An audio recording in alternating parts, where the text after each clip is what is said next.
Good morning student, सबको नमस्ते। सर्वेभ्यो नमो नमः। आज की कक्षा में हम फिर से उपस्थित हुए हैं। आप सबका इस कक्षा में स्वागत है। आज हम पढ़ेंगे बीए फर्स्ट सेमेस्टर और बीएससी थर्ड सेमेस्टर, जिसकी पुस्तक का नाम है संस्कृत चयनिका। उसके हम लेसन नंबर 4 को पढ़ेंगे, जो हमारा पद्य पाठ है, जिसका नाम है साधु व्रतम चर। और उसके भी हम आज पहले 5 श्लोक पढ़ेंगे और उसकी इंट्रोडक्शन पढ़ेंगे। तो चलिए स्टूडेंट्स, आगे बढ़ते हैं। तो देखते हैं आगे। साधु व्रतम चर, जिसका अर्थ है सज्जनों के आचरण पर चलो। और यह पाठ हमारा रामायण से संबंधित है। आपके लेसन नंबर 3 जो आपने पिछली कक्षा में पढ़ा, धर्मज्ञ रामा, उसके पश्चात लेसन नंबर 4 आपका साधु व्रतम चर, और लेसन नंबर 5 विभीषणस्य विलाप। 3 लेसन आपके पास रामायण से उद्धृत हैं। रामायण के 7 कांड हैं और उसमें से हमारा जो ये लेसन है वह 5वें कांड यानी सुंदर कांड से उद्धृत है। तो चलिए आगे देखते हैं। हम थोड़ा सा इसका परिचय जान लेते हैं। रामायण के विषय में हमने जाना था कि लौकिक साहित्य का पहला महाकाव्य है, इसलिए महर्षि वाल्मीकि को आदि कवि तो और रामायण को आदि काव्य कहा जाता है। जैसे हमने जाना पिछले लेक्चर में कि 24,000 श्लोक हैं रामायण के अंदर, और यह कितने भागों में विभक्त है? 7 कांडों में विभक्त है। और अगर इस लेसन के परिचय के बारे में जाने तो यहाँ पर सुंदरकांड, जो हर घर में आप सुंदरकांड का गायन किसी न किसी माध्यम से सुनते रहे हैं, तो यानी कि हनुमान की वीरता पराक्रम का वर्णन है। और उसके साथ साथ यहाँ पर जो मेन हमारा लेसन का टॉपिक है वो है कि रावण जो है सीता का अपहरण करके लंका नगरी में ले गया है और उसे अनेक प्रकार के प्रलोभन देता है, धन संपत्ति के प्रलोभन देता है, विवाह का प्रस्ताव देता है, किंतु सीता माँ रावण यानी कि एक पर पुरुष को फटकारते हुए किस प्रकार समझा रही है कि सज्जनों के मार्ग को कैसे अपनाओ, उसके मार्ग पर कैसे चलो। तो इन श्लोकों में हम वो पढ़ेंगे। तो चलिए एक बार रामायण के 7 कांड देख लेते हैं फिर से। क्या था? पहला बालकांड, दूसरा अयोध्या कांड, जो धर्मज्ञ रामा आपने पाठ किया वो आपका अयोध्या कांड से था। और उसके पश्चात अरण्य कांड और किष्किंधा कांड, सुग्रीव और हनुमान से मिलन की घटनाएं हैं। सुंदर कांड जो आज आपका चैप्टर है साधु व्रतम चर, ये आपका सुंदर कांड से लिया गया है। उसके बाद युद्ध कांड है और उसके पश्चात आपका उत्तर कांड है। तो चलिए तो देखते हैं साधु व्रतम चर, जो हमारा पाठ है सुंदर कांड से लिया गया है। इसमें 2 मुख्य पात्र हैं, रावण और सीता। रावण जो है मौन है और सीता जो है रावण की अनेक प्रलोभन दिए जाने पर उसे फटकार रही है कि अपनी मर्यादा में रह। एक स्त्री पर गलत दृष्टि रखना, पर स्त्री पर गलत दृष्टि रखना पाप है, यह सज्जनों का धर्म नहीं है, इसलिए सज्जनों के धर्म के मार्ग पर चल। तो चलिए देखते हैं हमारा पहला श्लोक क्या कहता है। दुखार्ता रुदती सीता वेपमाना तपस्विनी चिंतयन्ती वराहारोहा पतिमेव पतिव्रता। यह हमारा लेसन सुंदरकांड से है। तो देखते हैं। सबसे पहले आपको प्रसंग लिखना है, और आपको प्रसंग कैसे लिखना है आप जानते हैं ना स्टूडेंट्स। सबसे पहले आप पुस्तक का नाम लिखिए, लेसन का नाम लिखिए, राइटर ने कहाँ से लिया है, ये सारे आपको पॉइंट्स प्रसंग में ऐड करने हैं। तो एक बार हम देख लेते हैं कि हमारी पुस्तक का नाम संस्कृत चयनिका है, लेसन का नाम हमारा साधु व्रतम चर है, और महर्षि वाल्मीकि द्वारा रचित यह सुंदरकांड से लिया गया है। तो उसके पश्चात हम अवतरण देखते हैं। और यहाँ पर आप जानते हो कि 2 पात्र हैं हमारे पास। जैसे पिछले लेसन में हमने कैकेयी और मंथरा का किया था, और मंथरा मौन थी और कैकेयी जो थी राम के गुणों की प्रशंसा कर रही थी। और इसमें क्या स्थिति है, रावण जो है सीता का अपहरण करके उसे अशोक वाटिका में ले आया है और उसे विवाह का प्रस्ताव देता है। तो सीता की जो दशा है उसका चित्रण करते हुए महर्षि वाल्मीकि क्या कहते हैं, तो चलिए इसके अर्थ को हम जानते हैं। दुखार्ता, कैसी स्थिति है? दुख से पीड़ित है सीता माँ, रुदती रो रही है, ऐसी सीता वेपमाना कांप रही है, तपस्विनी असहाय उसकी सहायता के लिए कोई नहीं है, वरारोहा सुंदर अंगों वाली ऐसी सीता, पतिमेव पतिव्रता अपने पति श्री राम का ही चिंतयंती स्मरण कर रही है, उन्हें याद कर रही है। तो सीता माँ की दशा क्या है इसमें उसका चित्रण किया, रो रही है, दुखी है, कांप रही है, असहाय है। सुंदर अंगों वाली ऐसी सीता अपने पति व्रत धर्म का पालन करते हुए पति के वियोग में जो है रो रही है, उसकी व्याकुल दशा का यहाँ पर चित्रण किया गया है। तो चलिए क्या विशेष आपको पता चलता है, उसके बाद आपको व्याख्या करनी है, आप इसे एक्सप्लेन कीजिए। और हमारा जब जहाँ पे भी दो पात्र आपके हैं तो कोशिश कीजिए कि एक बार सारे श्लोकों को अच्छे से पढ़ लीजिए, उसके बाद उसका जो निचोड़ निकले उसको 5-7 लाइनों में इस तरह से व्याख्या बनाइए कि सब के श्लोकों में, सभी एक लेसन के जितने भी इस लेसन में जितने श्लोक हैं वो सभी में आपके काम आ सके। तो चलिए व्याख्या को हम बाद में एक्सप्लेन करेंगे, विशेष देख लेते हैं। यहाँ पे कुछ विशेष है, तो हाँ यहाँ पर विशेष के रूप में हमें बताया कि पति के वियोग में एक पतिव्रता नारी की स्थिति क्या होती है, उसकी दयनीय दशा का वर्णन है जहाँ पर उसकी सहायता के लिए कोई भी उपस्थित नहीं है। तो चलिए नेक्स्ट देखते हैं हमारा दूसरा श्लोक क्या कहता है हमें। तृणमंत्रतः श्रुत्वा प्रत्युवाच शुचि सीमता निवर्त्य मनोमतः स्वजने क्रियतां मनः। ये आपके कुरुक्षेत्र यूनिवर्सिटी के 2010 और 16 के पेपर में आया हुआ है, सुंदरकांड से हैं हमारे सभी श्लोक। तो देखिए तृणम मंत्रतः, सबसे पहले आप क्या करोगे, प्रसंग लिखेंगे। एक बार आपने प्रसंग सीख लिया, उसके बाद अवतरण भी सबका इन 10 के 10 श्लोकों में एक ही रहेगा कि क्या स्थिति है। तो अर्थ और इसके सरलात यानी एक ही मतलब है, तो हम उसके अर्थ को जानते हैं। तो देखिए स्टूडेंट्स, पहले यहाँ पे क्या बताया कि तृणम मंत्रतः श्रुत्वा प्रत्युवाच शुचि मता, तृणके को बीच में रखकर, शुचि सीमता, शुचि माने पवित्र, स्मिता माने मुस्कान, पवित्र मुस्कान वाली सीता प्रत्युवाच बोली, किससे बोली, रावण से बोली। क्या बोली रावण से, निवर्तय मनोमतः, मुझसे में अपने मन को हटा, और स्वजने क्रियतामने, अपनी पत्नियों में मन को लगा।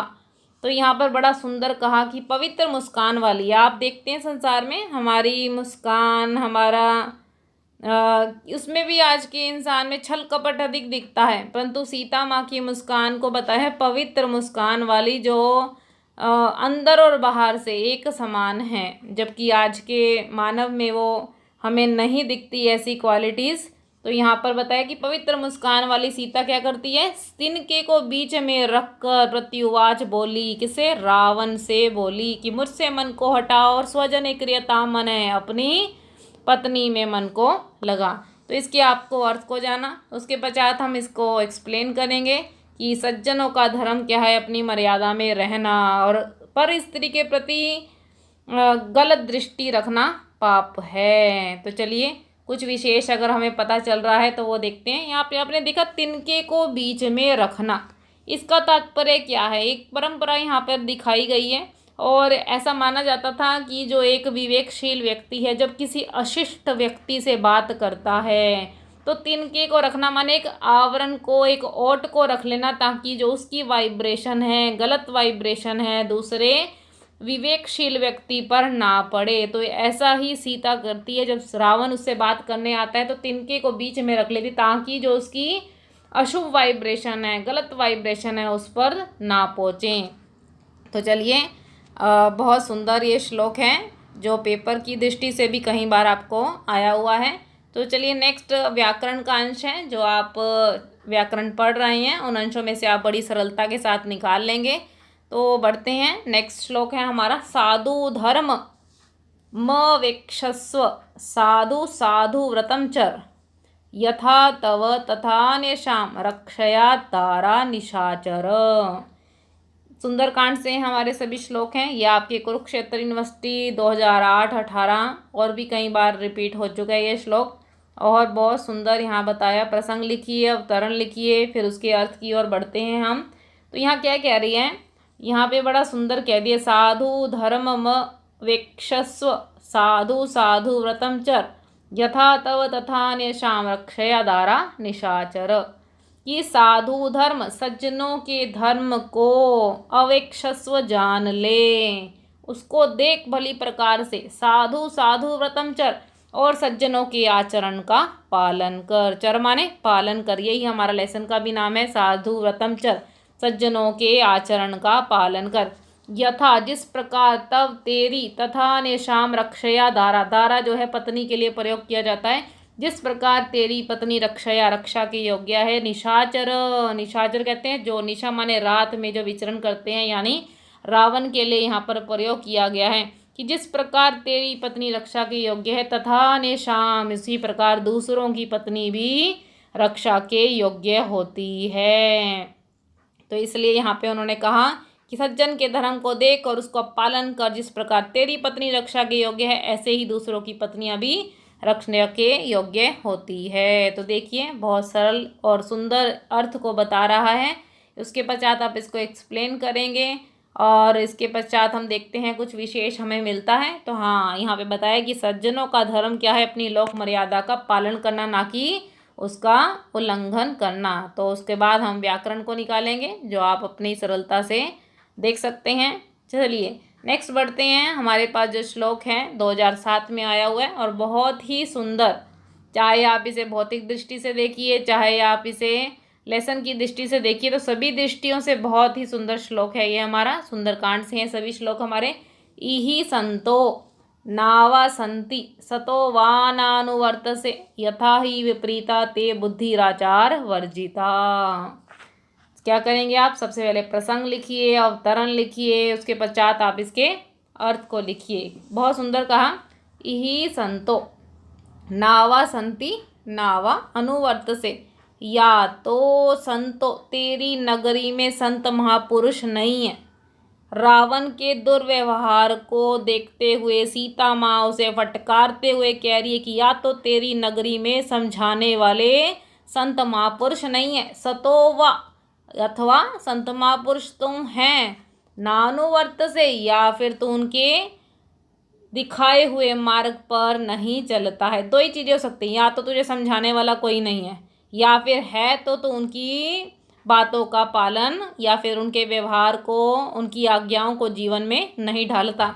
यथा ही विपरीता, जिससे तेरी बुद्धि क्या हो गया, विपरीत कार्यों को कर रही है। बुद्धिराचार वर्जिता, और सदाचार से शून्य हो गई है। मतलब तेरी सोचने समझने की क्षमता जो है घट गई है, कम हो गई है, ख़त्म हो गई है। गलत मार्ग का तू अनुसरण कर रहा है और तेरे आचरण को देखते हुए लग रहा है कि मान लो कि तेरी नगरी में कोई तुझे समझाने वाला नहीं है। तो देखिए बहुत ही सुंदर और गूढ़ अर्थ है कि या तो हमें जीवन में अच्छे इंसान मिलते नहीं हैं टीचर्स के रूप में, संत महापुरुषों के रूप में, या फिर मिलते हैं तो हम उनकी रिस्पेक्ट नहीं करते, उनके कहे हुए मार्ग पर हम नहीं चलते, जिसकी वजह से क्या होता है, हम सही मार्ग का अनुसरण नहीं कर पाते हैं।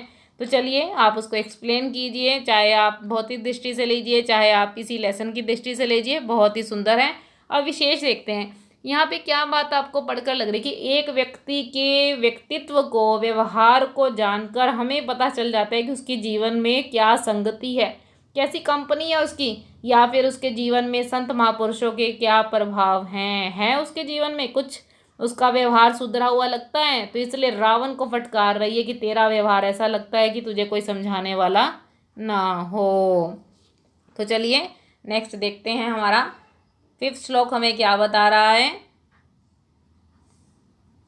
वचो मिथ्या परनीतात्मा पथ्य मुक्तम विचक्षणै रक्षसा नाम भावै त्वं वा न प्रतिपद्यसे। सुंदरकांड से है हमारा। और आप देखिए आपको प्रसंग कैसे लिखना है, पहले प्रसंग लिखिए, अवतरण लिखिए, फिर उसके पश्चात अर्थ लिखिए। तो चलिए एक बार हम इसके अर्थ को समझते हैं कि यहाँ पर सीता माँ रावण को क्या समझा रही है। कह रही वचो मिथ्या, मिथ्या माने झूठ होता है, वचन माने वाणी, झूठ में तेरा परनीत आत्मा मन लगा हुआ है। तेरे गलत व्यवहार को देखकर, दुर्व्यवहार को देखकर ऐसा लगता है कि तू असत्य के मार्ग पे चल रहा है, झूठ के मार्ग पे चल रहा है। पथ्यमुक्तम विचक्षण, विचक्षण माने होता है विद्वानों के द्वारा, पथ्य माने हितकारी वचनों को तू नहीं सुन रहा है, कि विद्वान तुझे समझा रहे हैं, अच्छे लोग तुझे समझा रहे हैं, परंतु फिर भी तू उनके कहे मार्ग का अनुसरण नहीं कर रहा है। और वो किस लिए नहीं कर रहा? राक्षसा नाम भावाय त्वम वाना प्रतिपद्य से, मानो ऐसा लग रहा है राक्षसों का अभाव यानी विनाश तो खुद ही चाहता है। तेरे व्यवहार को देखकर ऐसा प्रतीत हो रहा है कि तू स्वयं अपना विनाश चाह रहा है, इसलिए तेरा मन जो है झूठ में लगा हुआ है और विद्वानों द्वारा कही गई बातों को तू अपना नहीं रहा है। तो चलिए नेक्स्ट हम व्याख्या करेंगे, इसको एक्सप्लेन करेंगे कि क्या विशेष हमें बात पता चल रही है, और फिर देखते हैं हम यहाँ पर हमें क्या विशेष दिखता है। विनाश काले विपरीत बुद्धि, जब भी विनाश काल एक व्यक्ति का आता है तो उसकी बुद्धि जो है गलत आचरण करना शुरू कर देती है, विपरीत मार्ग का अनुसरण करना शुरू कर देती है। इसलिए रावण के व्यवहार को देखकर पता चल रहा है कि एक नारी के प्रति कुदृष्टि जो है उसके विनाश का कारण बनने वाली है। तो इसके बाद आप व्याकरण निकालिए। इस लेक्चर को सुनने के बाद आपका कोई डाउट हो, आपकी कोई क्वेरी हो, कोई क्वेश्चन हो, तो आप उसे कमेंट बॉक्स में पूछ सकते हैं। आपकी कोई सजेशन हो नेक्स्ट लेक्चर के लिए तो यह भी आप कमेंट बॉक्स में बता सकते हैं। आपको यह लेक्चर कैसा लगा यह भी आप कमेंट बॉक्स में ज़रूर बताइए। इसके नोट्स आपको डिस्क्रिप्शन बॉक्स में दिए गए हैं, आप उसे देख सकते हैं, डाउनलोड कर सकते हैं, पढ़ सकते हैं।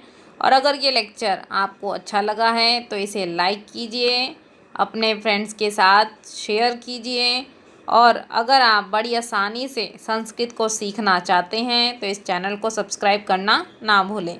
मिलते हैं फिर स्टूडेंट्स नई टॉपिक के साथ, नई अपडेट्स के साथ। तब तक के लिए सबको नमस्ते, नमो नमः।